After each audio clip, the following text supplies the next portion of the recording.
Good morning વિદ્યાર્થી મિત્રો. આપણે ગઈકાલે મધ્યસ્થની થિયરી શીખેલા કે મધ્યસ્થ એટલે 50%. આપેલી માહિતીને ચડતા ક્રમમાં ગોઠવી દઈએ પછી બરોબર અધવચ્ચે જે માહિતી હોય ને એને મધ્યસ્થ કહેવાય. તો એના દાખલાની રકમ 3 પ્રકારની હોય: સાદી માહિતી, એફવાળી માહિતી, વર્ગવાળી માહિતી. તો એ ત્રણેય રીતના દાખલા માટે આપણે ઉદાહરણ 17 થી 24 ગણીશું. આમ તો આપણે સ્વાધ્યાય 3.4 આવ્યા, પરંતુ 3.4માં જુઓ ને તો મધ્યસ્થ, ચતુર્થકો, દશાંશકો અને શતાંશકના એક એક દાખલા આપેલા છે. તો એનાથી તમને પૂરું સમજાય નહીં. તો મધ્યસ્થ સમજવો હોય તો એના આપણે જુદી જુદી માહિતી માટે બધા દાખલા ગણવા જોઈએ, તો જ આપણને આવડે. તો એના માટે ઉદાહરણ 17 થી 24 તમને સમજાવું છું. તમારે પણ આજે એ ટેક્સ્ટબુકમાંથી જોઈ અને ગણી લેવાના છે. તો સમજાવું પછી સ્વાધ્યાયના પાછા એ આપણે તમને બધા આપણી રીતે ગણેલા હશે. આ ચોપડીની રીતે ગણેલા છે, તો એ જો કે બે રીતે સમાન છે. તો જુઓ 17મો દાખલો કે જુદા જુદા સપ્તાહમાં એક ફેક્ટરીના ઉત્પાદન થયેલ એકમોની સંખ્યા 80, 85, 90, 92, 68, 80, 72, 63 અને 55 છે. તો ઉત્પાદનનો મધ્યસ્થ મેળવો. હવે મધ્યસ્થ મેળવવા માટે આપણે સૌપ્રથમ આપેલી માહિતીને ચડતા ક્રમમાં ગોઠવી દઈશું. તો જુઓ, ચડતા ક્રમમાં ગોઠવો તો 55, 63, 68, 72, 80, 80 બે વાર આવ્યું, 85, 90 અને 92. n બરાબર કેટલા છે? 9. મધ્યસ્થ mનું સૂત્ર છે n+1/2માં અવલોકનની કિંમત. તો 9+1/2માં અવલોકનની કિંમત, 10/2 અવલોકનની કિંમત, 5માં અવલોકનની કિંમત. આ 5 જવાબ નથી, 5મું અવલોકન. તો એ રકમમાંથી ગોતવાનું. પહેલું, બીજું, આ ત્રીજું, આ ચોથું અને આ 5મું. તો અહીંયા આપણું 5મું અવલોકન 80 છે. આમ ફેક્ટરીના ઉત્પાદનનો મધ્યસ્થ 80 એકમો છે. તો આપણને એ મળી ગયું. હવે ઉદાહરણ 18 લઈએ. તો એ પણ જોઈ લઈએ કે એક ફેરિયાના છેલ્લા 10 દિવસનો નફો નીચે આપેલો છે. તો નફાનો મધ્યસ્થ શોધો. અહીંયા પોઈન્ટમાં રકમ છે 261.5, 257, 258.5, 260, 265, 249, 255.5, 265.5, 264 ને 267. તો અહીંયા પણ આપણે આપેલી બધી માહિતીને ચડતા ક્રમમાં ગોઠવી દેવાની હોય, પછી જે વચ્ચે હોય એ આપણને ખબર પડી જાય. તો અહીંયા n બરાબર 10 છે. 1, 2, 3, 4 અહીંયા જ લખ્યું છે 10 દિવસનો નફો. પહેલા દિવસનો, બીજા, ત્રીજા, ચોથા. તો ચડતા ક્રમમાં આપણે ગોઠવી દઈએ તો 249. એથી મોટું 255.5, એથી મોટું 257, એથી મોટું 260, 261.5, 262.5, 264, 265, 267. તો અહીંયા ચડતા ક્રમમાં ગોઠવી દીધા. હવે સૂત્ર છે મધ્યસ્થ m બરાબર n+1/2માં અવલોકનની કિંમત, 10+1/2માં અવલોકનની કિંમત. તો 5.5માં અવલોકનની કિંમત. કારણ કે અહીંયા જુઓ 1, 2, 3, 10 છે, તો વચ્ચેની સંખ્યા તો કંઈ છે નહીં. 5 આ બાજુ, 5 આ બાજુ. તો એના માટે આપણે એવું છે 5.5માં અવલોકનની કિંમત. તો 5મું અવલોકન વત્તા 6ઠ્ઠું અવલોકન ભાગ્યા 2, બંનેની એવરેજ લઈ લો તો પણ આપણે આવી જાય. અથવા તો 5મું અવલોકન તમે કરો અને પછી 0.5 છઠ્ઠું -5મું બાદ કરીને કરો તો પણ આપણને મળી જશે. એ પણ બીજી રીત છે. અહીંયા પણ સહેલી છે. 5.5 એટલે 5.5મું. તો 5મું ને છઠ્ઠાની એવરેજ કિંમત લઈએ તો 260. આ પાંચમું અવલોકન છે 260 અને છઠ્ઠું અવલોકન છે 261.5 એને ભાગ્યા 2, તો એવરેજ આવી 260.75. આમ ફેરિયાનો દૈનિક નફાનો મધ્યસ્થ 260.75 છે.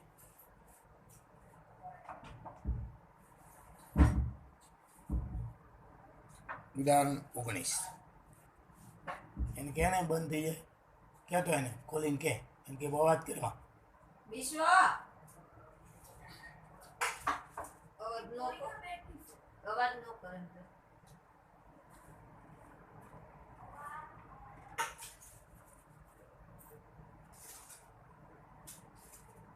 ઉદાહરણ 19. એક ઓફિસમાં 11 કર્મચારીઓ છે. આમાંથી સૌથી ઓછો પગાર ધરાવતા 7 કર્મચારીઓના માસિક પગાર નીચે છે, તો બધા માસિક કર્મચારીઓનો મધ્યસ્થ પગાર કેટલો? તો જુઓ અહીંયા એક ઓફિસમાં કુલ 11 કર્મચારીઓ છે. એમાંથી સૌથી ઓછો પગાર ધરાવતા 7 કર્મચારીઓના પગાર નીચે મુજબ આપ્યા છે. તો જુઓ અહીંયા બહુ ધ્યાન રાખવું પડશે કે કુલ 11 કર્મચારીઓ છે.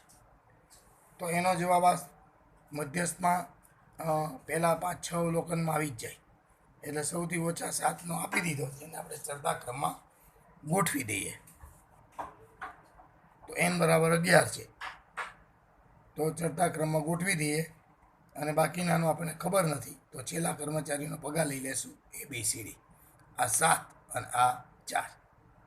હવે અહીંયા કોઈ સરવાળો તો કરવાનો છે નહીં, માત્ર એની સંખ્યાનું સ્થાન જોવાનું છે. તો મધ્યસ્થ m બરાબર n+1/2માં અવલોકનની કિંમત, 11 + 1/2માં અવલોકનની કિંમત.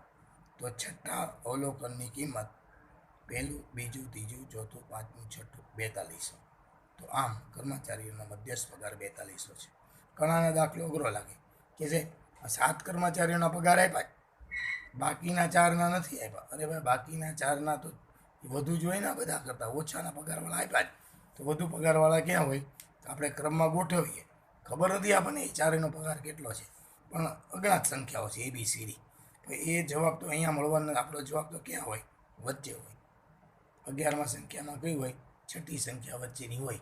તો એ છઠ્ઠી સંખ્યા, છઠ્ઠા અવલોકનની કિંમત આપણો જવાબ આવે.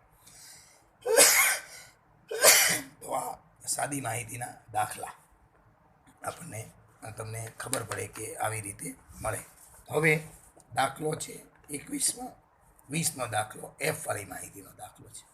તો F વાળી માહિતીની અંદર આપણે સંચય આવૃત્તિ CF શોધી લેવી પડે અને ત્યારબાદ એ પણ બિલકુલ ઝડપથી આપણને દાખલા મળી જાય.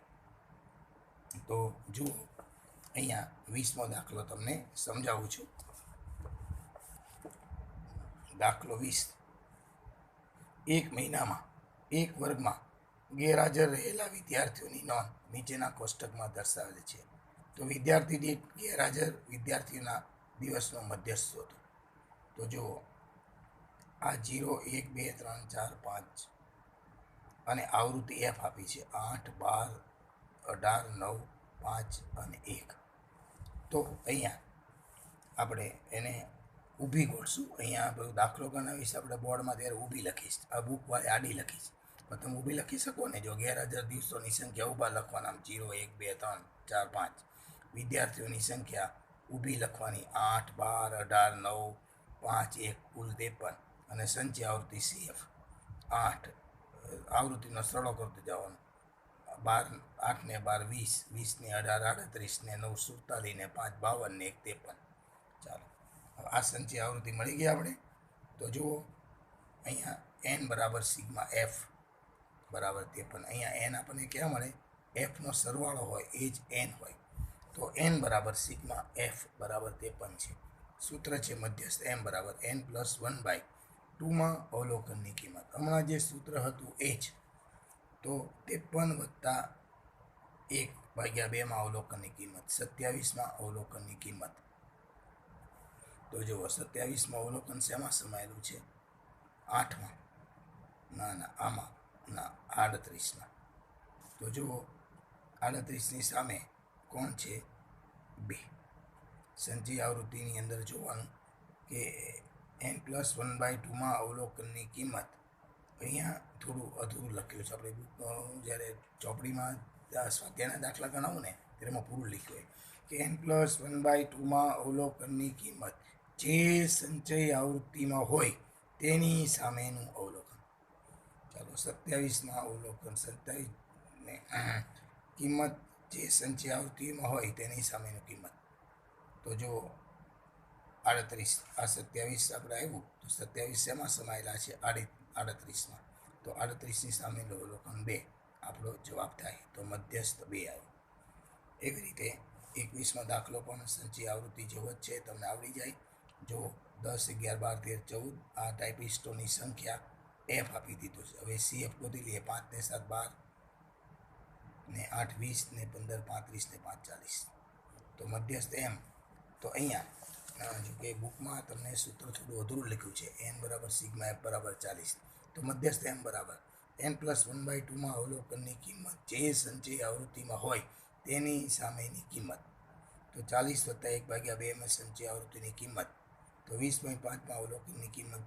તો 20.5માં અવલોકન આપણે જોઈએ કે તો શેમાં છે 20.5. તો અહીંયા 20 સંચય આવૃત્તિ છે, તો એની સામે 20.5 છે, તો એ તો 35માં આવે ને. તો અહીંયા આપણે 20 તો પૂરું છે નહીં, 20થી આગળ છે. તો 12 અને 13ની એવરેજ કિંમત એને લીધી છે કે જો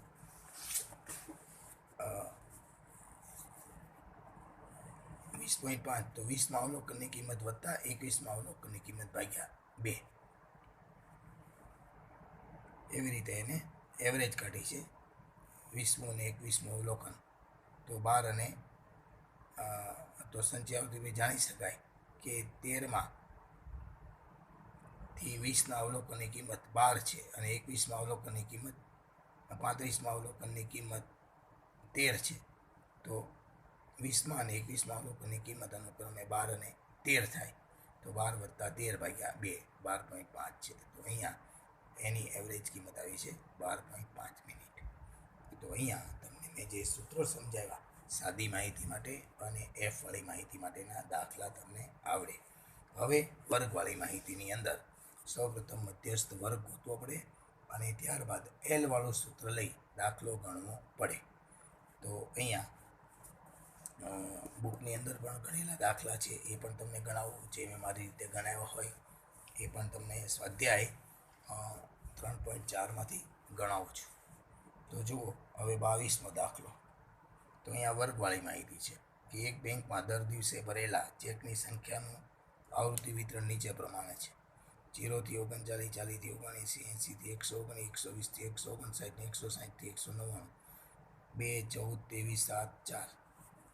તો જુઓ ચેકની સંખ્યા, દિવસોની સંખ્યા, સંચય આવૃત્તિ આપણે ગોતી લઈએ. 2 ને 14, 16 ને 23, 39, 7, 46, 4, 50. આમાં તમારે ઊભી લખવાની.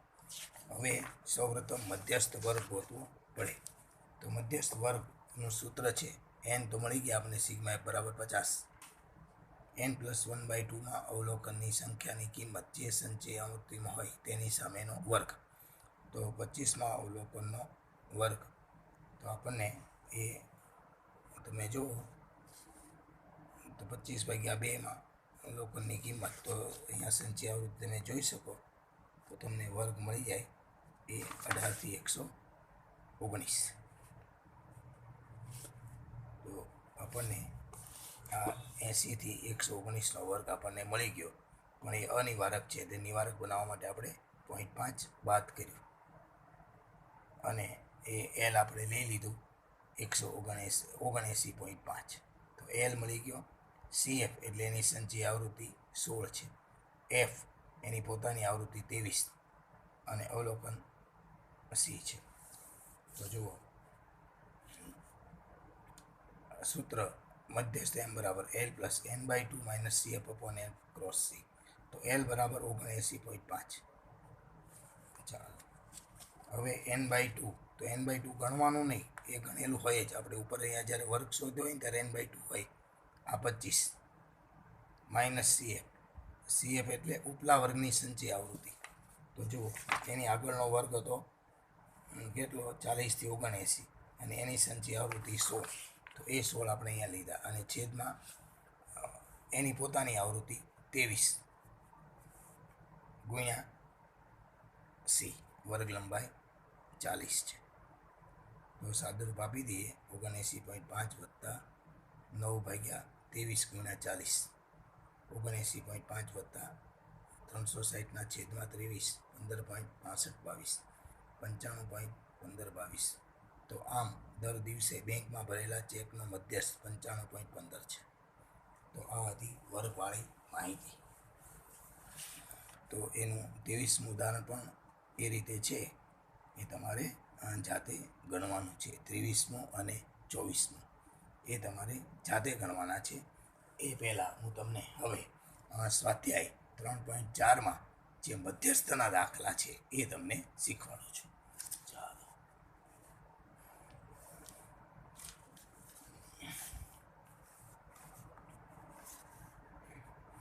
તો સ્વાધ્યાય 3.4ની અંદર જોઈએ તો પહેલો ચતુર્થકનો દાખલો છે, બીજો દાખલો મધ્યસ્થનો છે અને વર્ગવાળી માહિતી છે. ચાલો, આમાં મધ્યસ્થ કીધો છે તો આપણે શોધી લઈએ. તો દાખલા બીજાની અંદર વર્ગવાળી માહિતી આપી છે, તો એ આપણે પહેલાં ગોતી લઈએ.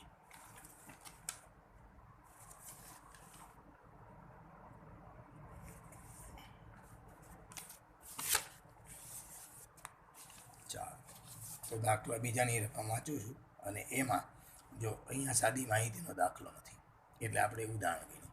એફવાળી માહિતીનો દાખલો નથી મધ્યસ્થ માટે એટલે આપણે ઉદાહરણ સમજ્યા. વર્ગવાળી માહિતીનો દાખલો છે, એમાં પણ શું માંગ્યું છે? મધ્યસ્થ, ત્રીજો ચતુર્થક, 8મો દશાંશક, 62મો શતાંશક. પરંતુ એ તમને એની થિયરી સમજાવું પછી શીખીશું. અત્યારે આપણે પહેલો છે મધ્યસ્થ. તો મધ્યસ્થ શીખી લઈએ. તો જુઓ, મુસાફરી કિમીમાં આપી છે, દિવસોની સંખ્યા એફ એ અહીંયા આપ્યું છે, તો એને જવાબમાં રજૂ કરું છું. ચાલો, મુસાફરી વર્ગ છે એફ અને સંચય આવૃત્તિ સી એફ, ઊભું લખવાનું. હવે મધ્યસ્થ વર્ગ શોધી લઈએ. તો મધ્યસ્થ વર્ગ અહીંયા બેને મધ્યસ્થ લખ્યું છે, લખવાનું છે મધ્યસ્થ વર્ગ. ચાલો, મધ્યસ્થ વર્ગ ગોતવાનો છે. એમ બરાબર n/2માં અવલોકનની કિંમત જે સંચય આવૃત્તિમાં હોય તેની સામેનો વર્ગ. તો અહીંયા n બરાબર 60 છે, તો 60/2 30 CFમાં જોતા. ચાલો, તો આ 30 શેમાં છે? 47માં. તો એની સામેનો વર્ગ જુઓ, આ 47ની સામેનો વર્ગ છે 200 થી 300. તો આપણે જોતા 200 થી 300 મળી ગયા. તો L એટલે મધ્યસ્થ વર્ગની નીચલી સીમા. મધ્યસ્થ એમનું સૂત્ર છે L + n/2 - CF/F × C. ચાલો, તો L બરાબર 200. n/2 ગણવાનું નહીં, એ ગણેલું હોય જ. એ કેટલું આવ્યું છે? 30. આ બેને અહીંયા લખ્યું છે, નહીં તો 60/2 લખવાની જરૂર નહીં, તૈયાર છે. જો n/2 30 માઇનસ મધ્યસ્થ વર્ગની ઉપલા વર્ગની સંચય આવૃત્તિ. તો આ મધ્યસ્થ વર્ગ છે, એની ઉપલા વર્ગની સંચય આવૃત્તિ એટલે ઉપરનો વર્ગ, એની આવૃત્તિ 23. એ 23 બાદ કરી અને નીચે મધ્યસ્થ વર્ગની આવૃત્તિ એફ એ 24 અને એને ક્રોસ 100 અહીંથી લીધા મધ્યસ્થ વર્ગની વર્ગ લંબાઈ. હવે આપણે સાદુરૂપ આપી દઈએ.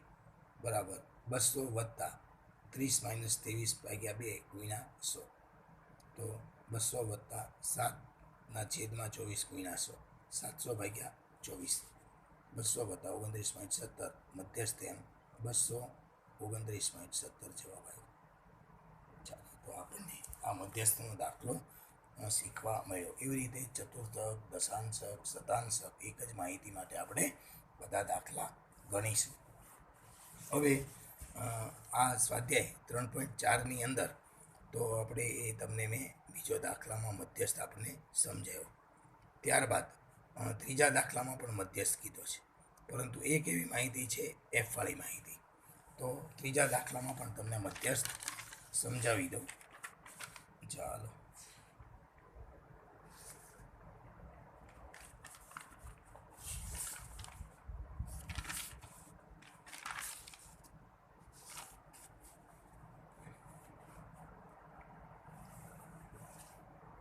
અને પાંચમા દાખલામાં પણ વર્ગવાળી માહિતી આપી છે.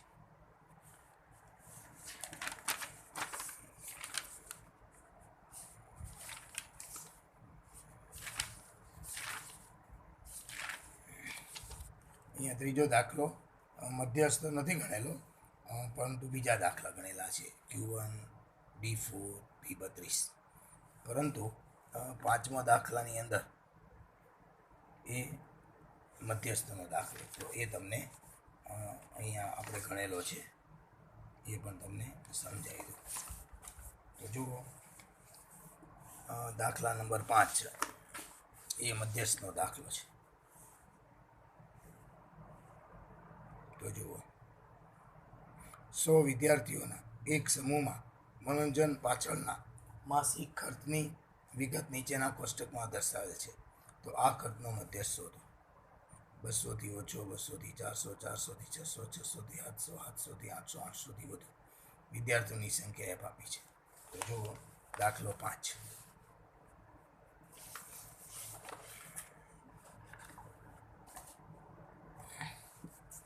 વર્ગ આવૃત્તિ એફ અને સંચય આવૃત્તિ CF. તો n બરાબર 100 છે. એફનો સરવાળો એ n હોય. હવે મધ્યસ્થ વર્ગ પહેલાં શોધી લેવો જોઈએ, m વર્ગ. તો n/2માં અવલોકનની કિંમત, અહીંયા અધૂરું લખેલું છે પણ બોલવાનું આખું, જે સંચય આવૃત્તિમાં હોય તેની સામેનો વર્ગ. તો 50માં અવલોકનની કિંમત CFમાં જોતા 50માં અવલોકન 71માં હોય, તો એની સામેનો વર્ગ આવ્યો 400થી 600. તો m વર્ગ મળ્યો 400થી 600. તો આપણને L મળી ગઈ 400. મધ્યસ્થ વર્ગની નીચલી સીમા, એની ઉપલા વર્ગની સંચય આવૃત્તિ CF 31 મળી ગઈ અને પોતાની આવૃત્તિ F 40 મળી ગઈ. તો એ આપણે સૂત્રમાં મૂકી દઈએ. તો m બરાબર L plus n/2 minus CF/F cross C. તો 40 વત્તા 50 માઇનસ 31 છેદમાં 40 ગુણ્યા 200. તો L વાળું સૂત્ર છે, એની મદદથી કિંમત મૂકતા મધ્યસ્થ 495 વિદ્યાર્થીઓ મળે. ચાલો, એવી રીતે છઠ્ઠો દાખલો મધ્યસ્થનો, એ પણ સ્વાધ્યાયમાં છે. એ પણ 3.4નો દાખલો આજે ગણાવી દઉં તમને, એટલે 3.4માંથી મધ્યસ્થ આપણે પૂરું થાય.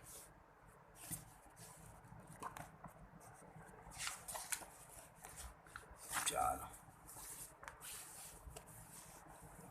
તો જુઓ, નીચેની એક માહિતી, હોસ્પિટલમાં દાખલ થયા 30 વિદ્યાર્થીઓના રોકાણની દિવસોની નોંધ છે. તો રોકાણના દિવસનો મધ્યસ્થ શોધો. પછીનો દાખલો બીજી રીતનો છે, પણ સાદી માહિતી આપણને છે. તો આ 30 અવલોકનને આપણે ચડતા ક્રમમાં ગોઠવી દઈએ. તો જુઓ, જવાબ 6. 30 અવલોકનને ચડતા ક્રમમાં ગોઠવી દીધા. 1 1 1 4 વખત છે, બગડા 4 વખત છે, તગડા 5 વખત છે, ચોગડા છે, પાંચડા, છગડા, સાતડા, 8 9 10 15. સૂત્ર સાદી માહિતી માટે છે. મધ્યસ્થ m બરાબર n પ્લસ 1/2માં અવલોકનની કિંમત, 31.2માં અવલોકનની કિંમત, 15.5માં અવલોકનની કિંમત. તો 15મું ને 16મું ભાગ્યા 2 કરો તો એ ચાલે, નહીં તો આવું પણ સૂત્ર છે. 15માં અવલોકનની કિંમત વત્તા 0.5 કૌંસમાં 16મું માઇનસ 15મું અવલોકન. તો અહીંયા 4 વત્તા 0.5, 4 માઇનસ 4 બરાબર 0. તો 4 દિવસ આવશે. અને એમ તમે ગણો તો પણ એ જ જવાબ આવશે તમારે કે 15મું અને 16મું અવલોકન. તો 15મું ને 16મું બંને 4 4 છે. તો 15મું ને 16મું બંને લો અને એનો તફાવત કાઢો તો પણ એ તમારો જવાબ 8/2, તો પણ 4 આવશે. તો અહીંયા આપણે 3.2ના મધ્યસ્થના દાખલા શીખી ગયા. અને આવતીકાલે કદાચ રજા રહે તો તમને પરમ દિવસે ભણાવીશ, કારણ કે બહારગામ જવાનું છે એક દિવસ. તો આજે તમે મધ્યસ્થ પૂરેપૂરું શીખી લેજો. તમને એને મધ્યસ્થના સ્વાધ્યાય 3.4ના ફોટા મોકલાવું છું. એ તમારે જેમ જેમ ગણાવું એ પ્રમાણે તમારે આગળ ગણવાના છે. ચાલો.